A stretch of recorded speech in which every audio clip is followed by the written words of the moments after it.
Welcome to our channel galaxy stories. ہم آپ کے لیے ایک بار پھر نئی کہانی کے ساتھ آئے ہیں، تو چلیں کہانی کا آغاز کرتے ہیں۔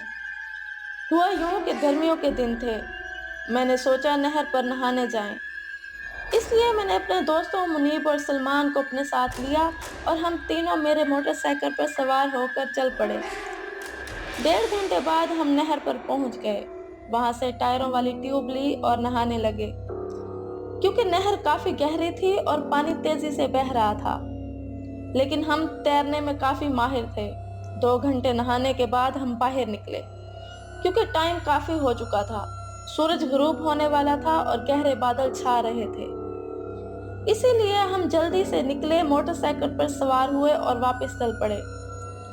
ابھی ہم نے تھوڑا سا فاصلہ ہی طے کیا تھا کہ موٹر سائیکل خراب ہو گیا۔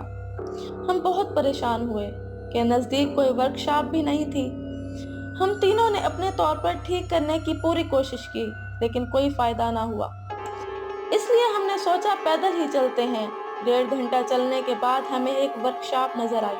ہم نے ورکشاپ پر پہنچ کر موٹر سائیکل ٹھیک کرنے کے لیے کھڑی کی اور خود قریبی ہوٹل میں کھانا کھانے چلے گئے۔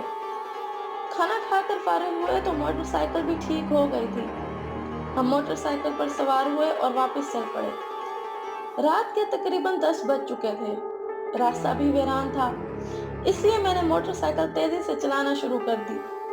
ابھی ہم چلے ہی تھے کہ بارش بھی شروع ہو گئی۔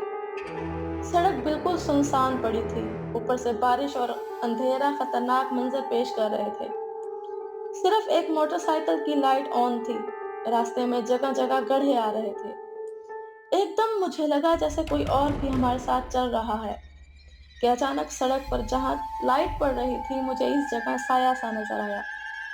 میں نے اوپر دیکھا تو کچھ بھی نہ تھا۔ میرے دوست تو پیچھے بیٹھے ہوئے تھے، اس لیے انہیں کچھ نظر نہ آیا۔ میں ڈر گیا تھا۔ اچانک موٹر سائیکل کی لائٹ پھٹ گئی۔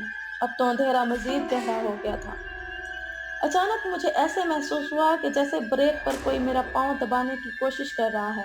میری لاکھ کوشش کے باوجود بھی میں اپنا پاؤں اوپر نہ کر سکا۔ پھر یکدم بریک لگ گئی۔ میں حیران بھی ہوا اور خوفزدہ بھی۔ سلمان نے کہا، بیوقوف، یہ کس جگہ موٹر سائیکل روک دی ہے؟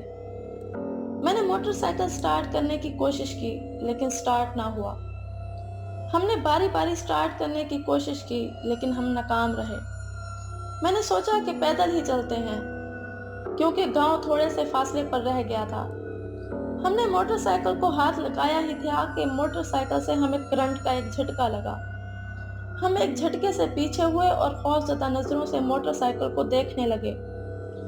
ہم نے موٹر سائیکل ڈر کے مارے وہیں چھوڑا اور آہستہ آہستہ گاؤں کی طرف چلنے لگے۔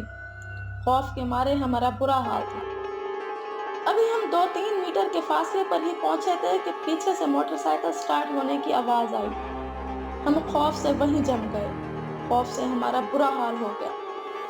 پھر ہمت کر کے ڈرتے ڈرتے پیچھے مڑ کر دیکھا تو موٹر سائیکل خود بخود چل کر ہماری طرف بڑھ رہا تھا اور چلانے والا نظر نہیں آ رہا تھا۔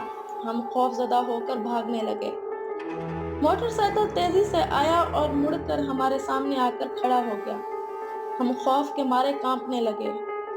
اچانک موٹر سائیکل سے دھواں سا اٹھ کر ہماری طرف بڑھنے لگا اور ہم ڈر کر پیچھے ہونے لگے۔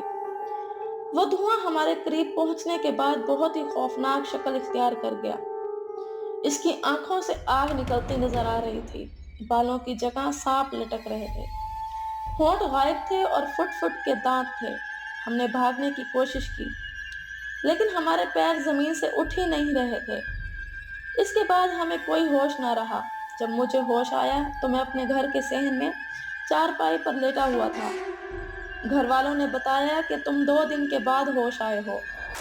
تمہیں گاؤں سے باہر کسی آدمی نے دیکھا، تم اور تمہارا دوست سڑک پر پڑے ہو اور تمہارے ساتھ ایک ڈھانچہ پڑا تھا۔ کیا ہوا تھا تم لوگوں کے ساتھ؟ میں نے سلمان کے بارے میں پوچھا تو انہوں نے بتایا کہ سلمان 3 دن سے غائب ہے۔ لوگوں کا کہنا ہے کہ عدیل، سلمان اور منیب اکٹھے کہیں گئے تھے۔ اگر سلمان تمہارے ساتھ تھا تو سلمان کہاں گیا؟ میں سمجھ گیا کہ وہ ڈھانچہ سلمان کا تھا۔ کچھ دن بعد مجھے اپنی جیب سے ایک کاغذ ملا، جس پر خون سے لکھا تھا، اگر تم دونوں کی گردن میں تعویذ نہ ہوتا تو تم دونوں بھی سلمان کی طرح ڈھانچہ بن جاتے۔ میں نے سب کو یہ بات بتائی تو سب غمگین ہو گئے، لیکن اس کے بعد کوئی ایسا واقعہ پیش نہ آیا۔ اب اس واقعے کو گزرے 5 سال ہو گئے ہیں، لیکن مجھے جب بھی یہ واقعہ یاد آتا ہے تو میرے رونگٹے کھڑے ہو جاتے ہیں۔ اگر آپ کے پاس بھی اچھی خوفناک کہانیاں ہیں اور آپ انہیں سب لوگوں تک پہنچانا چاہتے ہیں تو ہمیں ہمارے جی میل یا واٹس ایپ نمبر پر اپنی کہانی بھیجیں اور ہم سب لوگوں کو آپ کی بھیجی گئی کہانی سنائیں گے آپ کے نام کے ساتھ۔ جی میل اور واٹس ایپ نمبر ڈسکرپشن میں دیا گیا ہے۔ شکریہ۔ آئی ہوپ آپ کو کہانی پسند آئی ہوگی۔ اگر آپ کو کہانی پسند آئی ہے تو ویڈیو کو لائک کرنا نہ بھولیں، اور اگر آپ چینل پر نئے ہیں تو چینل کو ضرور سبسکرائب کیجیے اور اپنے دوستوں سے شیئر کرنا نہ بھولیں۔